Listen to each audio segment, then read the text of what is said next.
Hello everyone, welcome back to my channel. If you are new here, my name is Ebony. I am a human design and Gene Keys reader, expert, and coach, and today we are continuing our Creating Space series. So if you have not watched the first few videos in the series, I highly recommend you go back and check those out. I will link the playlist down below. So we have covered a lot so far, right? So the first step in creating space is to believe that there's space to be created, right? Then we want to determine what's currently occupying our space. We want to figure out what we want, navigate our fears, and then create space in our nervous system. Now, today we're going to talk about the next step, which in my opinion is to create space in your body.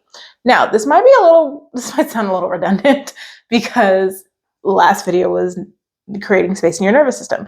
Your nervous system is in your body. So what's the difference between, your body and your nervous system?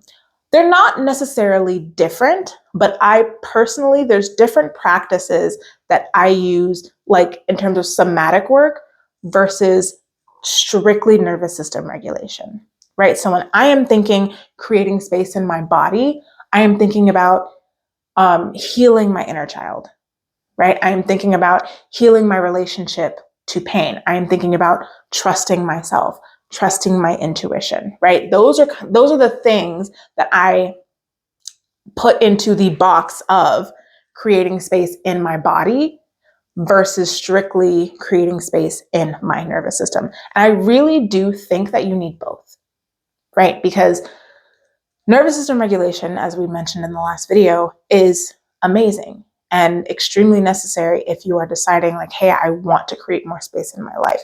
However, there are other aspects of our physical awareness that we want to tap into when we are moving through this process. Things like inner child healing, things like shifting our relationship to pain, things like shifting our relationship to our sexuality, right? Healing generational curses, healing trauma that is stored in the body.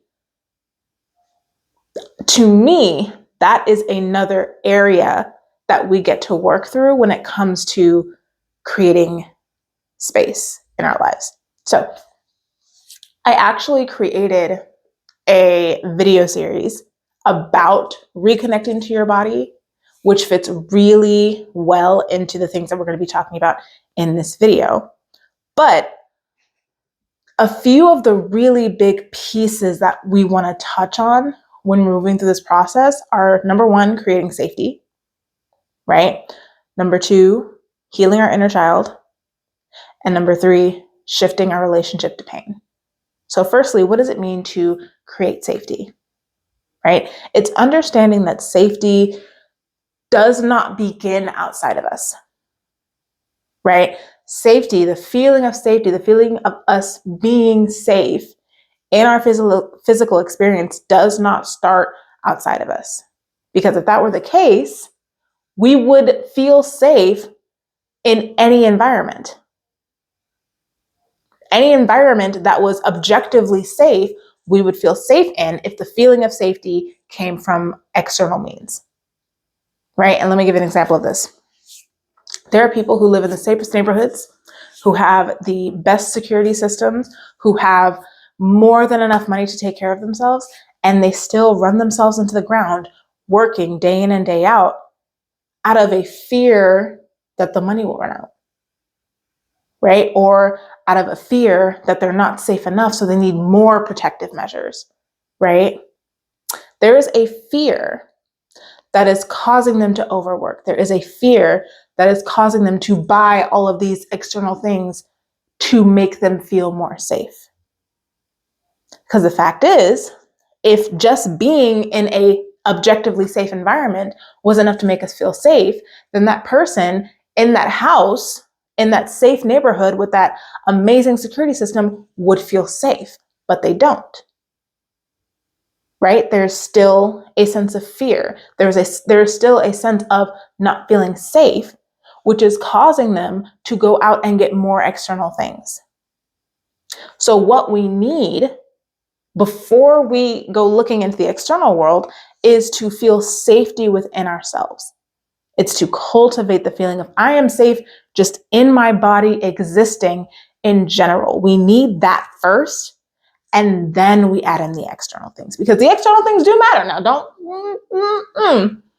it is important for us to feel safe in our external environment, but the first step is always feeling that safety within first.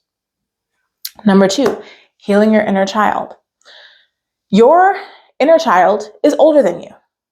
That inner child with those emotional needs has been online and operating for much longer than you have been an evolved adult, right? So the deficit of the emotional needs of your inner child are so powerful because they have been online longer than your evolved consciousness has.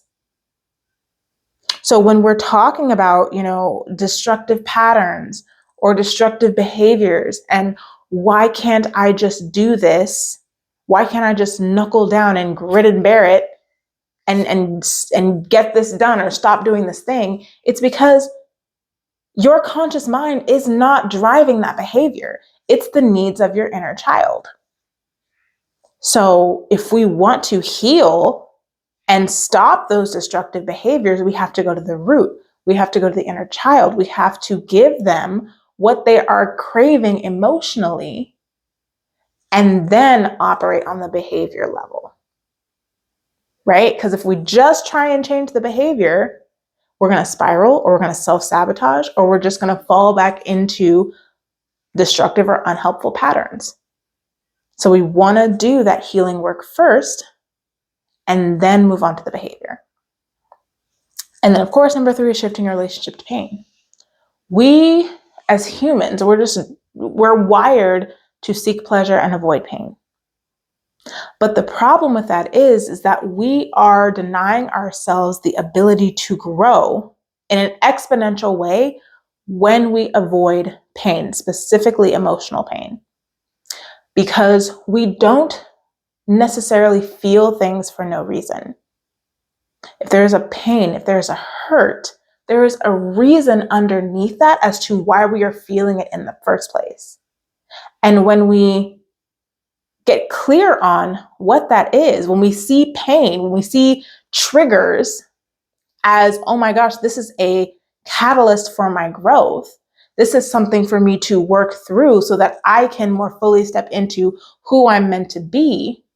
Now every trigger, now every emotional experience becomes an opportunity for you to grow, an opportunity for you to step into the higher version of yourself, and not just something that's like, my life is just unfair, right? So instead of you being a victim, it's now been turned into an opportunity for you, okay? So that is creating space in your body. I hope this was helpful, and I will see you in the next video.